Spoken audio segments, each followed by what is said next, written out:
বন্ধুরা, আজকে দেখুন রান্না করব বেগুনের ভর্তা। আলাদাভাবে একটু রান্না করব বেগুনের ভর্তাটা।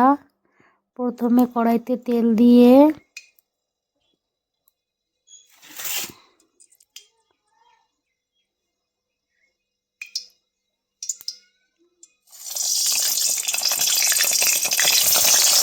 এক একটা করে বেগুন, 3টে বেগুন নিয়েছি, আর 2টো টমেটো আর একটা পেঁয়াজ দিয়ে দেবো ভাজার জন্য তেলে।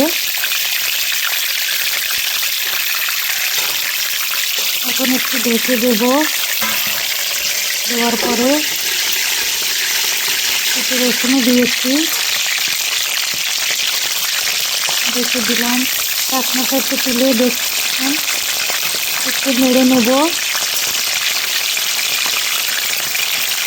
একটা করে পাল্টিয়ে দেবো। যে কাজটা হয়ে গেছে সে কাজটা একটু পাল্টিয়ে দেবো।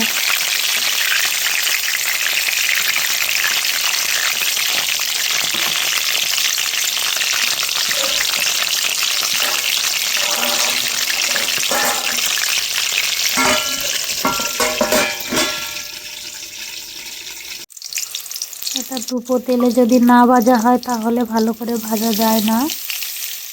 আবার একটু ঢাকনা দিয়ে নেব। আবার ঢাকনাটা তুলে নিয়েছি। দেখুন বন্ধুরা, প্রায় হয়ে এসেছে। লবণ দিয়ে দিচ্ছি। আবার একটু নাড়াচাড়া দিয়ে নিলাম।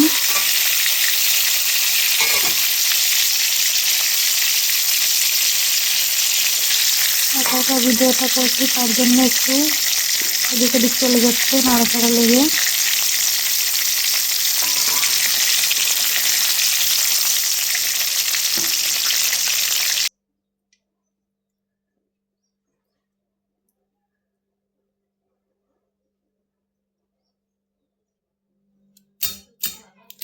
এখন হয়ে গেছে, থালে উঠিয়ে নিয়েছি।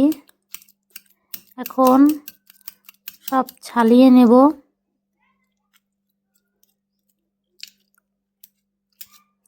এই ছালার পরে একটু ম্যাশ করে নিচ্ছি সব কিছু একসাথে।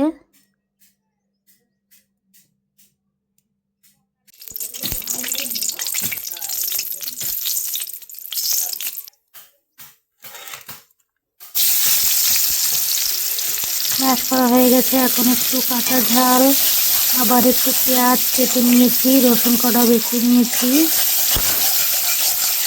এতে দিয়ে দেবো তেলে জিরে, তারপরে পেঁয়াজ দিয়ে দিলাম। একটু নেড়ে চেড়ে নেব।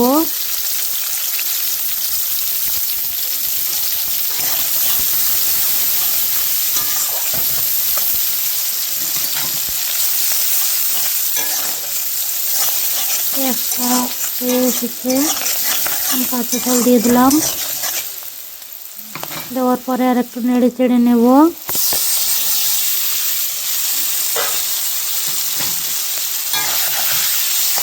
হলুদ দিয়ে দিয়েছি,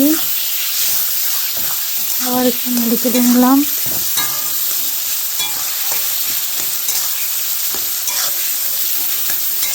এখন বেগুন ঢেলে দেবো, সব ম্যাশ করা বেগুন সব ঢেলে দেবো, দিয়ে গুটে নেব একটু।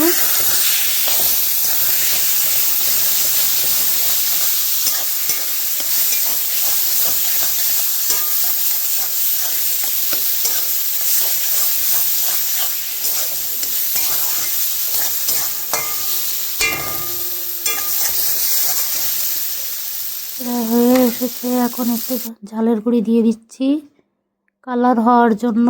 আবার একটু নেড়ে চেড়ে নিলাম। প্রায় হয়ে এসেছে বন্ধুরা।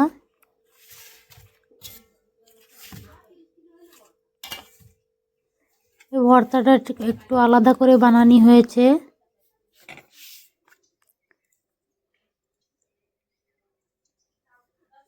কেমন হয়েছে বন্ধুরা একটু সবাই বলবে।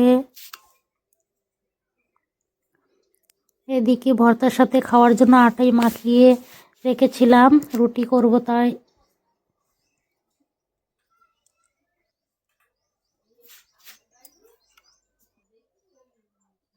রুটি বেলে তাওয়ার পরে দিয়েছি।